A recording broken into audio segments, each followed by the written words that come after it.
Escuchemos la voz del Papa San Juan Pablo II, que grita al desierto de nuestro corazón para ayudarnos a descubrir la presencia del Espíritu Santo en nuestro interior y así dejarnos guiar y conducir hasta la verdad plena. Shalom, Beto, paz y bien.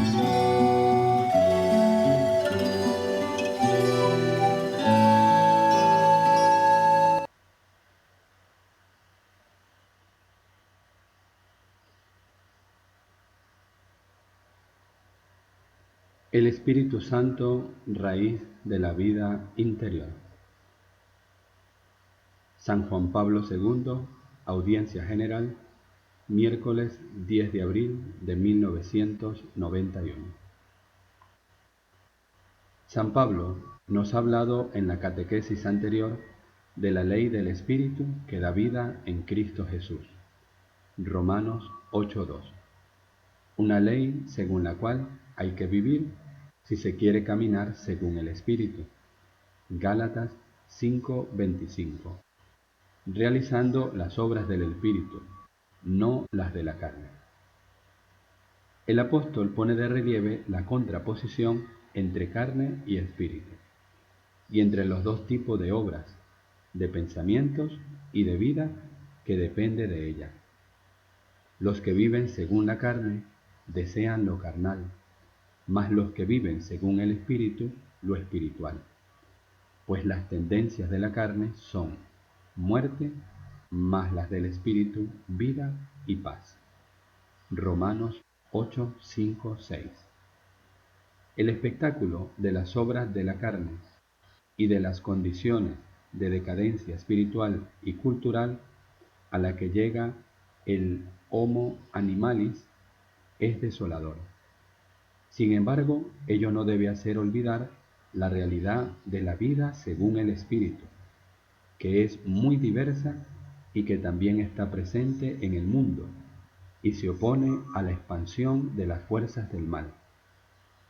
San Pablo habla de ello en la carta a los Gálatas, poniendo de relieve el fruto del Espíritu, que es amor, gozo, paz, paciencia, benevolencia, bondad, fidelidad, mansedumbre, dominio de sí. Capítulo 5, versículos 19 al 22. En contraposición a las obras de la carne, que excluyen el reino de Dios. Estas cosas también, según San Pablo, se le dictan al creyente desde el interior, es decir, desde la ley del Espíritu. Romanos 8:2, que está en él y lo guía en la vida interior. Gálatas 5:18, 25.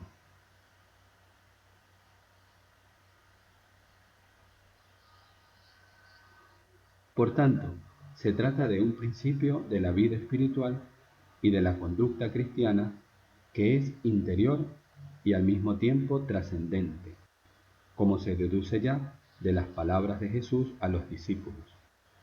El Espíritu de la verdad, a quien el mundo no puede recibir porque no lo ve ni lo conoce. En vosotros está. Juan 14:17. El Espíritu Santo viene de lo alto, pero penetra y reside en nosotros para animar nuestra vida interior. Jesús no dice solo, Él permanece junto a vosotros, lo cual puede sugerir la idea de una presencia que es solamente cercana, sino que añade que se trata de una presencia dentro de nosotros. Juan 14:17. San Pablo, a su vez, desea a los efesios que el Padre les conceda que sean fortalecidos por la acción de su Espíritu en el hombre interior. Efesios 3:16. Es decir, en el hombre que no se contenta con una vida externa, a menudo superficial, sino que trata de vivir en las profundidades de Dios, escrutadas por el Espíritu Santo. 1 Corintios 2:10. La distinción que hace Pablo entre el hombre psíquico, y el hombre espiritual, 1 Corintios 2, 13, 14, nos ayuda a comprender la diferencia y la distancia que existe entre la madurez connatural a las capacidades del alma humana y la madurez propiamente cristiana, que implica el desarrollo de la vida del espíritu, la madurez de la fe, de la esperanza y la caridad. La conciencia de esta raíz divina de la vida espiritual, que se expande desde lo íntimo del alma a todos los sectores de la existencia, incluso los externos y sociales, es un aspecto fundamental y sublime de la antropología cristiana. Fundamento de esa conciencia es la verdad de fe por la que creo que el Espíritu Santo habita en mí.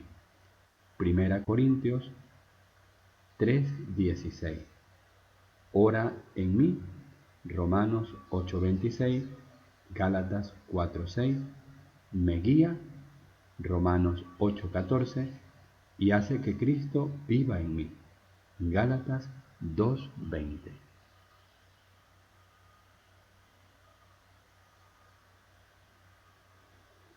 También la comparación que Jesús utiliza en el coloquio con la samaritana junto al pozo de Jacob sobre el agua viva que él dará a quien crea, agua que se convertirá en él en fuente de agua que brota para la vida eterna, Juan 4:14, simboliza el manantial interior de la vida espiritual. Lo aclara Jesús mismo con ocasión de la fiesta de las tiendas, Juan 7:2, cuando puesto en pie gritó: si alguno tiene sed, venga a mí y beba. El que crea en mí, como dice la Escritura, Isaías 55:1, de su seno correrán ríos de agua viva. Y el evangelista Juan comenta: esto lo decía refiriéndose al Espíritu que iban a recibir los que creyeran en él. Juan 7:37-39. El Espíritu Santo desarrolla en el creyente todo el dinamismo de la gracia que da la vida nueva y de las virtudes que traducen esta vitalidad en frutos de bondad. El Espíritu Santo actúa también desde el seno del creyente como fuego, según otra semejanza que utiliza el Bautista a propósito del bautismo. Él os bautizará en Espíritu Santo y fuego. Mateo 3:11. Y Jesús mismo sobre su misión mesiánica: he venido a arrojar un fuego sobre la tierra. Lucas 12:49. Por ello, el Espíritu suscita una vida animada por aquel fervor que San Pablo recomendaba en la carta a los romanos: sed fervorosos en el Espíritu. 12:11. Es la llama viva de amor que pacifica, ilumina, abraza y consuma, como también explicó San Juan de la Cruz.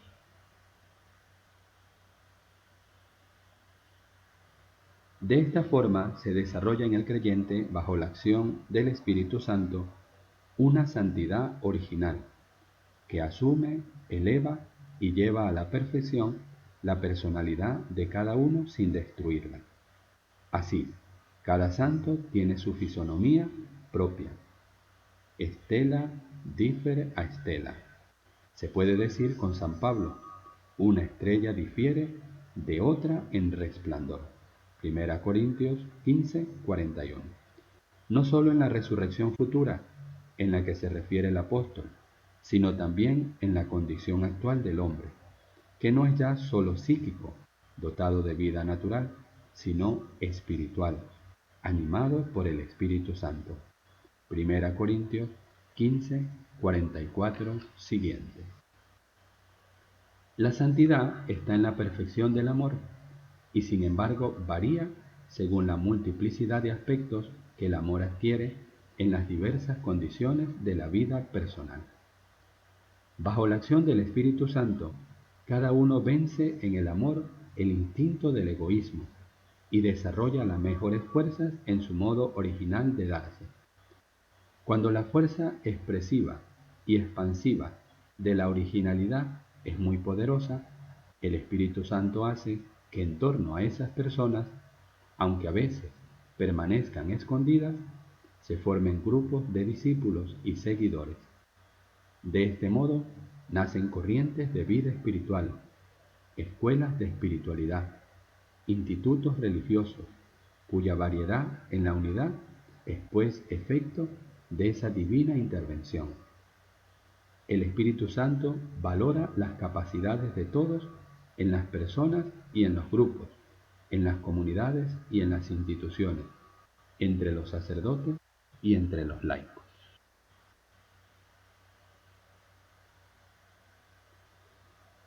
De la fuente interior del Espíritu deriva también el nuevo valor de libertad que caracteriza la vida cristiana. Como dice San Pablo, donde está el Espíritu del Señor, allí está la libertad. 2 Corintios 3:17.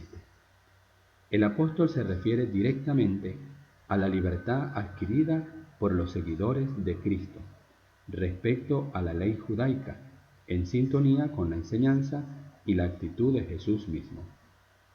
Pero el principio que él enuncia tiene un valor general.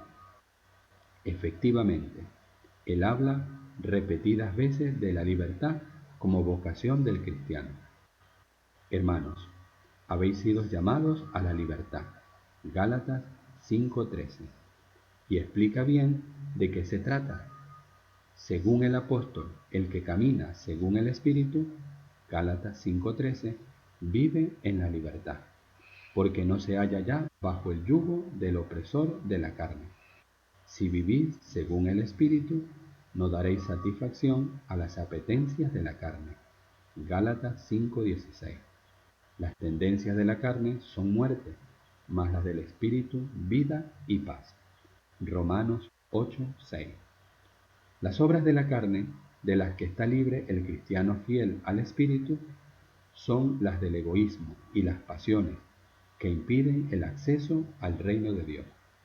En cambio, las obras del Espíritu son las del amor. Contra tales cosas, observa San Pablo, no hay ley. Gálatas 5:23. Se deriva de aquí, según el apóstol, que si sois conducidos por el Espíritu, no estáis bajo la ley. Gálatas 5:18. Al escribir a Timoteo, no duda en decir, la ley no ha sido instituida para el justo. Primera Timoteo 1:9. Y Santo Tomás explica, la ley no tiene fuerza coactiva sobre los justos, sino sobre los malos, puesto que los justos no hacen nada contrario a la ley, más aún, guiados por el Espíritu Santo, hacen libremente más de lo que pide la ley. Romanos 8:4, Gálatas 5:13-16.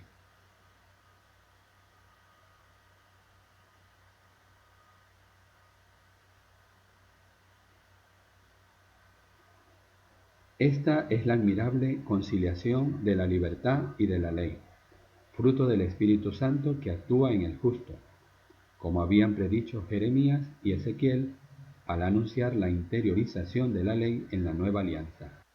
Jeremías 31, 31, 34, Ezequiel 36, 26, 27.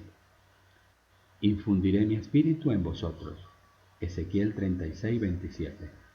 Esta profecía se ha verificado y sigue realizándose siempre en los fieles de Cristo y en el conjunto de la Iglesia.